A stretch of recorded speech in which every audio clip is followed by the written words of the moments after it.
Jest jednak jeden problem, a nawet kilka. Najważniejszy dotyczy końca wsparcia dla Windows 10, które Microsoft oficjalnie kończy 14 października tego roku, czyli 2025.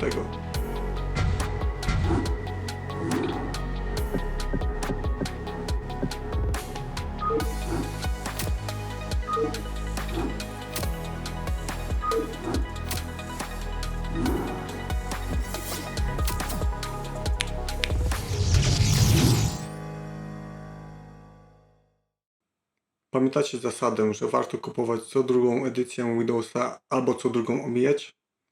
Windows 2000 solidny. Mailing Edition lepiej zapomnieć. XP klasyka. Vista no cóż, nie udało się. 7 stabilna i ładna. 8 kafelki to tylko w łazience. Dla wielu użytkowników Windows 10 to wciąż ideał. Ma wszystko, czego potrzeba, choć może za dużo. Jest stabilny, a dla ponad połowy użytkowników w pełni wystarczający. Jedni zostali przy 10 z powodu jej zalet, inni dlatego, że 11 ich odstrasza mimo darmowej aktualizacji dla posiadaczy legalnej kopii Windows 10. A wciskanie sztucznej inteligencji w Windows 11 to już dla wielu przesada. Po co zmieniać coś, co działa, zwłaszcza, że niemal cały nowy soft jest kompatybilny z Windows 10. Jest jednak jeden problem, a nawet kilka. Najważniejszy dotyczy końca wsparcia dla Windows 10, które Microsoft oficjalnie kończy 14 października tego roku, czyli 2025. Co to oznacza w praktyce? W praktyce oznacza brak aktualizacji zabezpieczeń, czyli największy problem. Po 14 października, jeśli pojawią się nowe luki w zabezpieczeniach, Microsoft nie wyda dla nich poprawek. Twój komputer stanie się bardziej narażony na wirusy, złośliwe oprogramowanie i ataki. Brak nowych funkcji, Windows 10 nie otrzyma już żadnych ulepszeń ani nowych możliwości.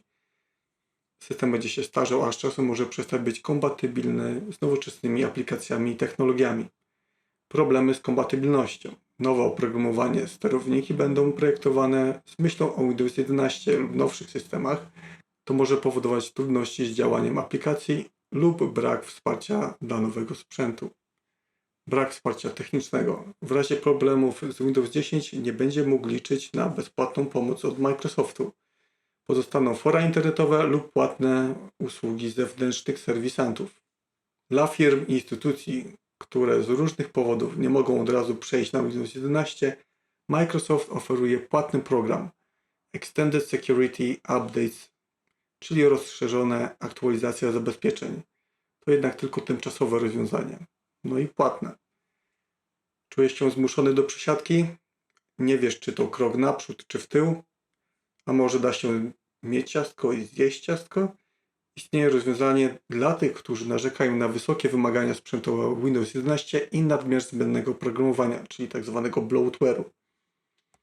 Na stronie, nie oczekujcie, że wypowiem tą nazwę, znajdziesz prywatną inicjatywę, która pozwala dostosować instalację Windowsa dla własnych potrzeb. Wystarczy wskazać pliki instalacyjne, postępować zgodnie z instrukcjami i wybrać, co chcesz włączyć, a co pominąć. Na podstawie tych ustawień generowany jest skrypt, który tworzy spersonalizowaną wersję instalacyjną systemu.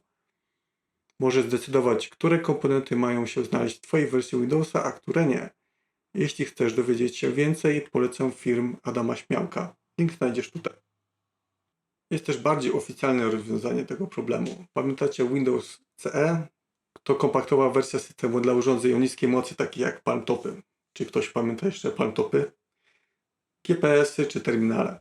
Obecnie Microsoft stawia na jedno jądro systemu i różne jego dystrybucje. Jedną z nich jest Windows 11 IoT Enterprise LTSC. To pełna wersja Windows 11 Enterprise zoptymalizowana, licencjonowana dla urządzeń wbudowanych takich jak bankomaty, terminale płatnicze, systemu monitoringu, urządzenia medyczne, kontrolery przemysłowe. Skrót LTSC oznacza Long Term Servicing Channel, czyli kanał długoterminowego wsparcia.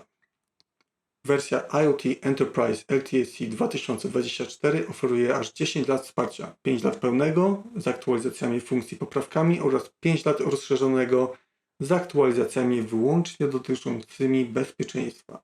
Najnowsza odsłona tego systemu została wydana w 2024 roku, co oznacza, że przez kolejne 8,5 roku od daty publikacji tego filmu nie musisz martwić się o brak wsparcia.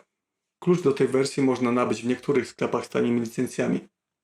Choć warto zaznaczyć, że Windows 11 Enterprise jest przeznaczony głównie dla firm, a nie dla użytkowników indywidualnych.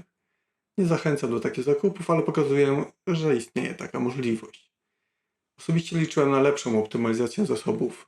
Zużycie RAMu na Windows 10 było wysokie, ale po świeżej instalacji Windows 11 nieco rozczarowujące. Mogło być jednak gorzej, wersja Home czy Pro bywają bardziej zasobożerne.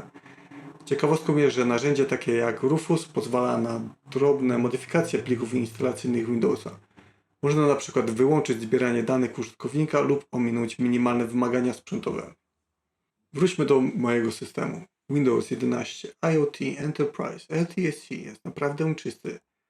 Wśród preinstalowanego oprogramowania znajdą się Edge oraz Outlook, chociaż w wersji okrojonej. Uwaga, to nie to samo co wersja IoT N LTSC, która różni się brakiem Windows Media Playera. Po 2 miesiącach użytkowania z drobnymi tweakami, np. dotyczącymi zasad prywatności, mogę śmiało powiedzieć, że to godny następca dziesiątki. System jest ładny, stabilny, nie ma irytujących dodatków, a menedżer okien z zakładkami to coś, co uwielbiam. To Windows, o jakim nic nie robiłem. Co ważne, automatyczne aktualizacje nie sprawiają, że pewnego dnia obudzę się systemem, który wygląda inaczej lub ma niechciane dodatki jak agent AI. To pierwszy, co drugi Windows, który szanuję. Polecam tę wersję, jeśli nie korzystacie z oprogramowania zależnego wyłącznie od Windows, rozważcie siatkę na Linuxa, tak jak to ostatnio zrobił rząd Danii, ale to temat na osobny film.